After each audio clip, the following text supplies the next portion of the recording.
तो आइए कथा में प्रवेश करें। कल आपने सुना कि भगवान भीष्म पितामह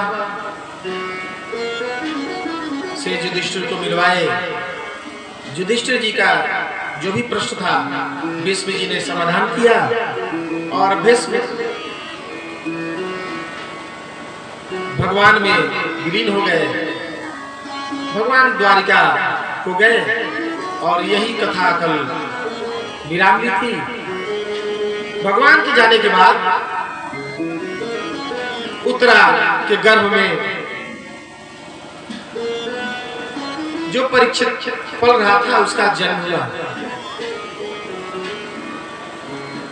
नाम तो विष्णुरात रखा, पंडितों ने नाम रखा विष्णुरात, लेकिन वह छोटा बालक जिसकी भी गोद में जाता उसके चेहरे की तरफ टुकुर टुकुर देखता, ये देखता कि गर्भ में जिसने हमारी रक्षा की थी वो किधर है। छोटा बालक सबकी परीक्षा लेता, तो बाद में नाम पड़ गया परीक्षित। परीक्षित धीरे धीरे बड़े होने लगे। एक दिन बड़े भैया धर्मराज युधिष्ठिर जी ने अर्जुन से कहा कि भैया हम लोग पर जब जब संकट पड़ता है कृष्ण ही आता है, हम लोग कभी नहीं जाते उसका हाल चाल लेने। तो इस बार तुम जाओ, केशव के गए बहुत दिन हुआ, वहां जाओगे तो रिश्तेदारों से मुलाकात होगी, उनका हाल चाल लेके आओ। अर्जुन गए और गए तो 6 महीने तक वापस ही नहीं आए। इधर युधिष्ठिर जी भीम के साथ बैठकर इसी बात की चर्चा कर रहे थे कि क्या बात है, अर्जुन को गए इतना दिन हुआ, अर्जुन अब तक वापस नहीं आया। तब तक नजर पड़ी बदहवास अर्जुन आ रहे थे।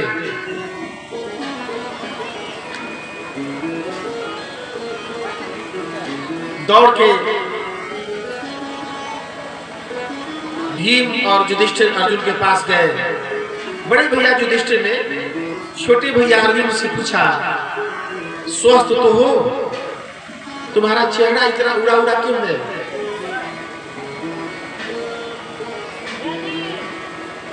युधिष्ठिर ने अर्जुन से कृष्ण का हालचाल पूछा, यदुवंशियों का हालचाल पूछा, लेकिन अर्जुन के मुंह से तो जवाब ही न निकले। बहुत पूछने के बाद अर्जुन फपक फपक के रोने लगे और युधिष्ठिर जी से कहे कि भैया हम लोगों का जो बल था वो चला गया। भगवान अपना लीला संपूर्ण कर गोलोक चले गए, हम लोगों को अनाथ छोड़ दिए। आज मुझे पता चला है मेरा गांडी वही है, मैं अर्जुन वही हूँ, लेकिन सब कुछ होने के बाद मेरे साथ केशव नहीं था, तो गांव के ग्वाल ग्वाल भीलों ने मुझे हरा दिया। भगवान पृथ्वी छोड़ चुके हैं, सुनते ही मां कुंती ने रामावतार में जैसे राम नहीं आए ये सुनते दशरथ ने प्राण त्याग दिया। मां कुंती समाधि में बैठकर शरीर छोड़ दिया। मां कुंती के शरीर त्यागते ही द्रौपदी के साथ 5 पांडवों ने विचार किया कि जिस धरती पर हमारे भगवान नहीं है उस धरती पर हम लोग अब रहेंगे नहीं, और बरबस छोटे बालक परीक्षित को राज्य सिंहासन पर आरूढ़ कर द्रौपदी के साथ पांडव लोग स्वर्गारोहण को चल दिया। इसी बीच एक दिन विदुर जी आए थे, तीर्थाटन करते हुए विदुर जी आए। पांडवों ने बड़ा स्वागत किया। रात्रि में दुर्योधन के पास गए, पूछे भैया क्या हालचाल है। दुर्योधन ने तो भूरी भूरी प्रशंसा किया पांडवों की। दुर्योधन ने कहा अरे विदुर क्या बताएं, वो तो हमारे पुत्र भी उतना आदर सम्मान नहीं करते थे जितना ये पांडव करते हैं। भोजन बनता है तो बिना मुझे खिलाए कोई खाता नहीं। इतनी प्रशंसा की और विदुर जी चुपचाप सुन रहे थे। जब थोड़ी देर के बाद धृतराष्ट्र शांत हुए तो विदुर जी ने कहा, शर्म बची है कि सब कुछ घोर के पी गए? धृतराष्ट्र से विदुर जी ने कहा, भैया कुछ लाज शर्म बचा है कि सब समाप्त कर दिया? जिस पांडवों को मारने में आपने कोई कोर कसर नहीं छोड़ा, उन्हीं पांडवों के फेंके हुए टुकड़े पर कुत्ते की तरह पल रहे हैं। बहुत धिक्कारा विदुर जी। विदुर जी ने दुर्योधन को, धृतराष्ट्र ने कहा, अब देखिए बहाना। धृतराष्ट्र ने कहा, मैं अंधा आदमी क्या कर सकता हूँ, कहां जाऊं? विदुर ने कहा, चलिए मैं आपकी आंखें। और उसी रात्रि में गांधारी के साथ धृतराष्ट्र को लेकर विदुर जी चल दिए जंगल में। सुबह नियम था, पांडव उठते तो सबसे पहले धृतराष्ट्र और गांधारी का पैर छूते। पांडव लोग गए, देखे कमरा खाली है। युधिष्ठिर जी तो रोने लगे, जरूर हम लोगों से कोई अपराध हुआ होगा। तभी बड़े पिताजी चले गए जंगल। नारद जी आए, समझाए, उनकी गति सुधरनी है। विदुर जैसे संत के साथ धृतराष्ट्र गए हैं, उनकी चिंता मत करो। नारद जी के समझाने से पांडव शांत हुए। जब परीक्षित सिंहासन पर बैठे, छोटा बालक सिंहासन पर बैठा, लेकिन खून तो पांडवों का है। भेष बदलकर छोटा बालक शहर में निकल जाता है, यह पता करने कि देखे हमारे बारे में जनता का क्या विचार है। और सुनते कि लोग कहते, आपस में बात करते कि छोटा है तो क्या हुआ, पांडवों का वंश है, वैसे ही धर्माचरण से शासन करेगा। सुन के बड़े प्रसन्न होते परीक्षित। धीरे धीरे परीक्षित बड़े हुए और एक दिन जरासंध का मुकुट परीक्षित के कोषागार में रखा था। जब आगे आप सुनेंगे जरासंध का वध, तो जरासंध को मारने के बाद उसका मुकुट राजा, जब दो राजाओं में युद्ध होता था तो पराजित राजा का मुकुट दूसरा राजा जो जीतता था वो लेके चला जाता था। पांडव भी लेके आए, भी गए थे और वह कोषागार में रखा था। वही मुकुट पहन लिए और निकले तो रास्ते में क्या देखा कि एक 3 पैर टूटा हुआ बछड़ा, एक गैया आपस में बात करते हुए जा रहे हैं और एक काला कलूटा आदमी पीछे पीछे। वह काला कलूटा आदमी गैया को पैर से मार रहा है। रथ से कूद गए अर्जुन कि जिस प्रभु ने गो रक्षा के लिए ही जन्म लिया था, उनके जाते ही हमारे ही राज्य में गौ माता पर इतना अत्याचार। तलवार निकाल लिए, दुष्ट मार डालूंगा। जैसे तलवार निकाल के मारने दौड़े, वह जो काला कलूटा आदमी था पैर पर गिर गया। पूछा कौन हो? उसने कहा मैं अर्जुन हूं। परीक्षित ने कहा तुम्हारी हिम्मत कैसी हुई हमारे राज्य में प्रवेश करने की, हमारी सीमा, राज्य की सीमा के बाहर चले जाओ। उसने कहा सरकार, पूरे पृथ्वी पर तो आप ही का राज्य है, तो मैं जाऊं तो आपकी सीमा के बाहर जाऊं कहां? और ये जो काल चक्र है ये तो आपके प्रभु का बनाया हुआ है। तो द्वापर के बाद तो कलयुग का आना धर्म संपत्त है।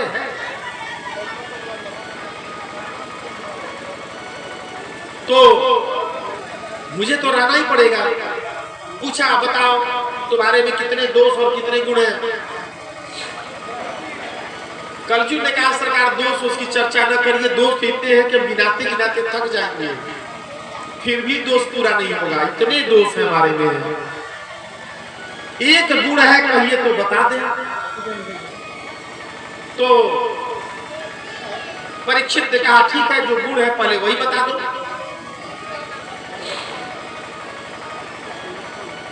बड़ा सुंदर गुण बताया कलयुग ने। कहा कि और युगों में हजारों लाखों वर्ष तक तपस्या करने के बाद भी जो गति प्राप्त हो न हो, अनेक यज्ञों का अनुष्ठान किया जाए, फिर भी भगवत प्राप्ति होगी कि नहीं होगी इसकी गारंटी नहीं है। लेकिन मुझ में एक ऐसा गुण है कि कलयुग का प्राणी बड़ी सुगमता से अपनी गति को सुधार सकता है, परमात्मा को प्राप्त कर सकता है। परीक्षित ने कहा बताओ क्या गुण है? कहा बस कलयुग में नाम जप के जीवा को हिला के आप वो फल प्राप्त कर सकते हैं जो बड़े बड़े यज्ञ करने के बाद भी दूसरे युग में उपलब्ध नहीं होता। कलयुग ने कहा कि यत् फलम नास्ति तपसा, जो फल बड़े बड़े तपस्वी भी प्राप्त नहीं कर सकते, न जोगे न समाधि, न जोग से प्राप्त किया जा सकता, न समाधि लगा के, तत्फलम लभते सम्यक, वह पूरा का पूरा फल प्राप्त हो सकता है। कलौ केशव कीर्तनात्, केवल भगवान के नाम स्मरण से कलयुग में वह फल प्राप्त किया जा सकता है। परीक्षित तो भगवान के भक्त थे, यह गुण सुन के प्रसन्न हो गए। अरे बड़ा बढ़िया गुण है तुम में। फिर एक दूसरा गुण, सावधानी से सुनिए, सुनेंगे और कथा में से कुछ ले जाएंगे तो जीवन में लाभ होगा। सबसे सुंदर क्या गुण है कलयुग का? तुलसीदास ने लिखा कि कलयुग में मानस पुण्य हो या नहीं पापा। अब देखिए कितना बढ़िया गुण है। आप केवल सुबह उठिए, अब मन में सोच लीजिए कि आज मालपुआ बनाएंगे और भगवान को भोग लगाएंगे और 1 करोड़ दरिद्रों को भोजन कराएंगे। मन में केवल सोचिए, उसका फल आपको प्राप्त हो जाएगा। मानस पुण्य मतलब मन में सोचने से पुण्य प्राप्त हो जाएगा। अब यदि कलयुग में सोच भी नहीं सकते आप, तो हम कितने अभागे हैं, जहां केवल अच्छा सोचने से ही फल मिल जाता है। हम केवल सोचें कि भगवान यदि हमारे पास होता तो 100 हर साल 1000 गरीब कन्याओं की शादी हम करा देते अपने पैसे से, आपको उसका पुण्य मिल जाएगा बिना कुछ किए। पाप का फल कब मिलेगा? जब आप करेंगे, और पुण्य केवल मन में सोचने से मिल जाना है। इसीलिए कलयुग में मानसिक पूजा का बड़ा महत्व है। आप आंख बंद करिए, कुछ नहीं करना, 1 रुपया नहीं है। जो ये कहता है कि मेरे पास धन का अभाव है इसलिए हम धर्म नहीं कर पाते हैं, गलत कहता है। कलयुग ऐसा अवसर आपको दिया है कि आप सुबह स्नान करिए। आप, हमारे सनातन धर्म में तो इतनी छूट है, जल लीजिए, भगवान का नाम लेके छिड़किए, अंदर बाहर शुद्ध, झंझट में नहीं पड़ना है। और मन में खूब सुंदर सुंदर चंदन हाथे पर कल्पना करिए, ठाकुर जी को लगाइए, और जितना सुंदर आप सोच सकते हैं उतना बढ़िया पकवान मन में सोच के भगवान को भोग लगाइए, और गांव भर में बांटिए मने मने खाली। केवल मानसिक भाव रखिएगा तो गांव भर को खिलाने का पुण्य प्राप्त कर लेगा। परीक्षित सुन के खुश हो गया, कहा चलो तुमको रहने के लिए हो तो तुम काले कलोगे, तो तुमको मैं 4 स्थान देता हूं। अब इसको भी बड़े ध्यान से सुनना है कि जहां ये है वहां कलयुग है, हमको आपको वहां सावधान होकर रहना है। द्यूतम, जहां जुआ होता है वहां कलयुग का वास है। एक तो जुआ खेलना नहीं है, जहां जुआ होता हो वहां खड़ा नहीं होना है।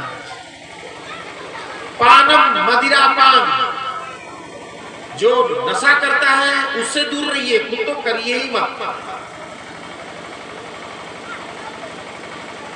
स्त्रियां सुना, जहां व्यभिचार होता है और जहां हत्या होती है। जिस चौराहे पर बकरी कटती है उस चौराहे को जल्दी से पार करिए, नहीं तो कलयुग का असर आपके सर पर सवार हो जाएगा। जहां हत्या हो रहा है खुद तो करिए ही मत, और यदि पहले से कहीं हो रहा है, आप नहीं रोक सकते, तो कम से कम आंख बंद करके और जल्दी से पार तो हो ही सकते हैं। 4 स्थान परीक्षित ने कलयुग को रहने के लिए दिया।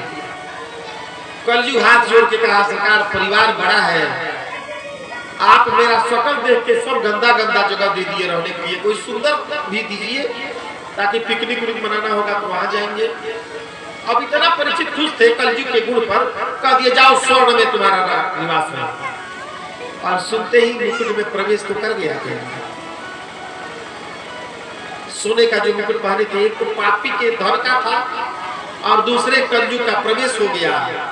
परीक्षित जैसे धर्मात्मा का दिमाग खराब हो गया। जंगल में गए, भूख प्यास लगी, सामने एक कुटिया दिखाई पड़ी, गए, बाहर से आवाज दिए, प्यासा हूं, जल चाहिए। कोई जवाब न मिला। अंदर गए तो देखे एक साधु बाबा आंख बंद करके बैठे हैं ध्यान में। अब देखिए, परीक्षित जैसे धर्मात्मा आदमी कलयुग के प्रभाव में आने के बाद ये सोचने लगा कि ये साधु बाबा ढोंग किए हैं, ये समाधि में नहीं है, पानी पिलाने के डर से आंख बंद कर लिए हैं। अब समाधि सच्ची है कि झूठी, चेक करने के लिए मरा हुआ सांप था लेके गले में पहना दिए। साधु बाबा तो सही के समाधि में थे। और परीक्षित चले गए घर। कुटिया के बाहर कुछ सन्यासियों के, साधुओं के, मुनियों के बच्चे खेल रहे थे। वो देखे राजा आया है, झांक के कुटिया में क्या करने गया, देखा अरे सांप लपेट रहा है। बच्चे दौड़े दौड़े गए और कौसली नदी के किनारे समीप ऋषि का बालक श्रृंगी खेल रहा था। जाते कह दिए सब, अरे तुम यहाँ खेल रहे हो, तुम्हारे पिता के गले में वो राजा आया था और सांप लपेट दिया। सुनते ही वह तेजस्वी बालक था, तपस्वी पुत्र था, क्रोध से लाल लाल उसका चेहरा हो गया, जल लिया नदी का और वहीं से भाग व्रत छोड़ दिया। श्राप दिया राजा को कि जिस राजा ने यह मर्यादा का उल्लंघन किया है और मेरे पिता के गले में सांप लपेटा है, वही सांप 7 दिन के भीतर उसे डसेगा और 7वें दिन उसकी मृत्यु हो जाएगी। और रोते चिल्लाते अपने पिता के पास आया। रोने की तेज आवाज जब सुने समीक जी तो आंख खोले, देखे बालक रो रहा है, उठाए गोद में बैठा है, क्या बात है?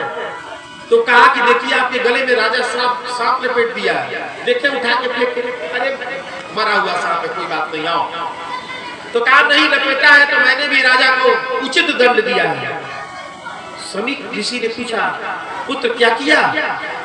उसने कहा मैंने ही श्राप दे दिया है कि 7 दिन में यही सांप तक्षक बनकर उसे डसेगा और उसकी मृत्यु हो जाएगी। ऋषि कैसे धर्मात्मा थे, अपने पुत्र को नीचे उतार दिया गोद से और कहा तुमने तो बड़ा पाप का काम कर दिया। परीक्षित जैसा धर्मात्मा राजा है तो हम लोग जंगल में आराम से चैन से कथा पूजन कर रहे हैं। आप हम यहाँ कथा कर रहे हैं, इसमें शासन का बड़ा योगदान है। आप लोग विज्ञ हैं, पेपर पढ़ते हैं, समाचार के करीब रहते हैं। समय बहुत बुरा आ रहा है, हम आप सावधान नहीं रहेंगे, दिक्कतें बढ़ जाएंगी। तो सभी ऋषि ने अपने पुत्र को समझाया कि समाज में सदाचार बना रहे, इसके लिए धर्मात्मा राजा का होना जरूरी है। और तुमने उसे श्राप दे दिया। पुत्र अब आने वाले समय में धर्मनिरपेक्ष राजा बनेंगे और धर्म पर ही प्रहार करना शुरू कर देंगे। राम ही पर प्रश्न करना शुरू कर देंगे कि भगवान राम है कि नहीं है। और आज से 5000 वर्ष पहले समीक मुनि का जो ये भविष्यवाणी समीक मुनि की थी, अक्षर से सत्य है। दूसरे ऋषि पुत्र को बुलाए, दौड़ाए, जाके राजा को बताओ उसके पास केवल 7 दिन बचा है, अपने कल्याण का उपाय करना चाहे तो कर सके, कर ले। उधर राजा अपने घर गए, जैसे ही मुकुट उतारे कलयुग का छाया हटा, उन्हें याद आया अरे हम ऐसा पाप कैसे कर दिए। जिन ऋषि मुनियों के चरण को धोकर हमारे पूर्वज पिया करते थे, मैं ऐसा अभागा पुत्र की ऋषि को जाते ही सांप लपेट दिया। हे भगवान ऐसा हो कि ऋषि हम पर क्रोधित हो जाए और मेरा समूल नाश कर दे, ऐसा श्राप दे। तब तक तो ऋषि पुत्र पहुंच ही गया और जाके राजन से कहा, राजन आपके पास 7 दिन बचा है, आप अपना कल्याण चाहते हो कि 7 दिन में कोई उपाय कर लीजिए। सुन के परीक्षित तो पहले से पश्चाताप में जली रहे थे। सुनते उन्होंने कहा, एकदम सही किया ऋषि पुत्र ने, मैं इसी योग्य हूँ अपने छोटे पुत्र जन्मेजय को सिंहासन पर बैठाकर सब कुछ त्याग कर गंगा नदी के किनारे चले गए। हम लोग इतने सौभाग्यशाली हैं कि हमारे देश में गंगा, जमुना जैसी, सरजू जैसी नदियां बह रही हैं।